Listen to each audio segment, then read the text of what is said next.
Propaganda to protest. Japan's transformation ensuing animation. How did anime evolve from a weapon of propaganda to cultural protest? And how has this shaped Japan's post-war identity? Japanese anime has evolved throughout the years, from its origin as a tool in wartime propaganda to a popular form of expression and protest. In the aftermath of World War II, Japan changed its identity as its views reflected and changed in society. Animation was one of these changes, as it was previously made for many other reasons, including spreading information. Nowadays, anime is a widespread interest that many people have in common across the world. The idea of animation itself began thousands of years ago, but in the 19th century was when devices such as the zoetrope and flipbooks were created. They created the illusion of movement, which is what animation still is. Before Japanese animation in particular was used for World War II, anime was simple. The earliest known work, Katuro Shishin, was made around 1907 to 1917. Because of the old date, the creator is unknown, but it is of a hand-drawn boy writing on a board. Other early animations were influenced by Western films and animation pioneers such as Walt Disney and Amy Cole.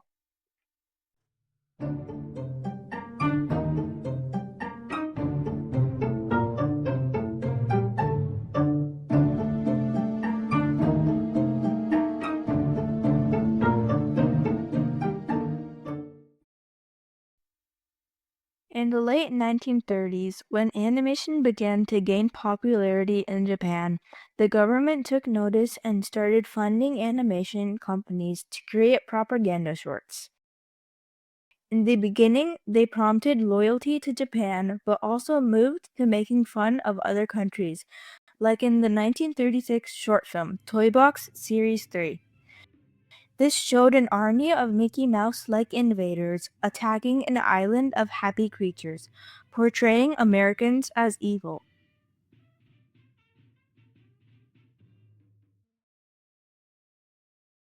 During World War II, animation in Japan became the most powerful tool of persuasion. The government, seeing the power of animation as a way of visual storytelling, funded many projects. It was also because Japan entered the war as a part of the Axis powers, rather than the Allied nations, which included the US and many other countries. It was used by the government to spread patriotic messages and negative ideas about other countries to motivate the public to support war efforts. An example of this was Momotaro's Sacred Sailors, released in 1945 and directed by Mitsuo Seo under the Imperial Navy's order. The film follows a popular hero in Japanese folklore who leads an army of animal soldiers on a mission to conquer enemy lands. Furthermore, they were meant to represent the Japanese while the enemies were clumsy Westerners. The film ends with Japan's victory and the children then training to become soldiers, clearly glorifying what actually happened. In the years of the war, 1939 to 1945, many more propaganda films were produced.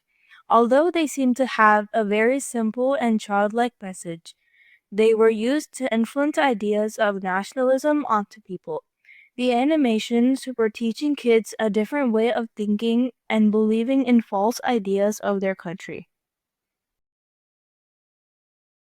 After Japan admitted defeat, the Japanese people lost hope in their country. In the animations they saw, they believed in their country's strength when in reality they faced loss and destruction. Seeing this, Americans then started producing their own propaganda. With films, posters, and articles, the US demonized the Japanese. They also depicted them as a nation who needed to be reformed. This time after the war, Japan used animation to reshape their identity, promoting peace, change, and democracy rather than imperialism. The intent was to use the same medium that was once used to control to now change and educate people. 30 to 40 years after the war, various studios made animes depicting stories set during the war. This time they wanted to not glorify it, but instead show the truths of it. One notable film was Grave of the Fireflies, directed by Isao Takahata in 1989. It was a semi-autobiographical film, portraying the hardships faced by a young boy and his sister during the war. As films like this gained more popularity and reached a wider international audience, many animation studios started exploring new genres and themes to appeal to viewers around the world. These post-war works changed what anime could represent. Today, anime continued to evolve with many genres and is still used to carry important messages connecting with many groups of people.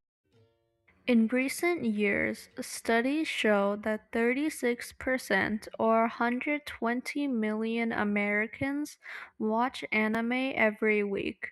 Anime has also grown into Japan's most profitable media industry, influencing fashion, music, and even tourism.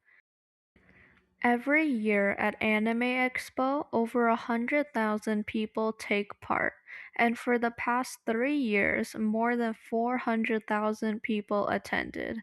At other smaller conventions for anime, gaming, and comics, over 60,000 people visit yearly.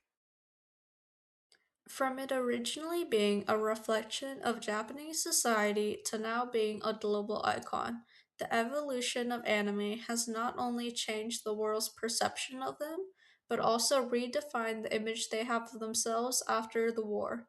Anime has become a powerful form of communication and has shown how culture changes throughout times of difficulty.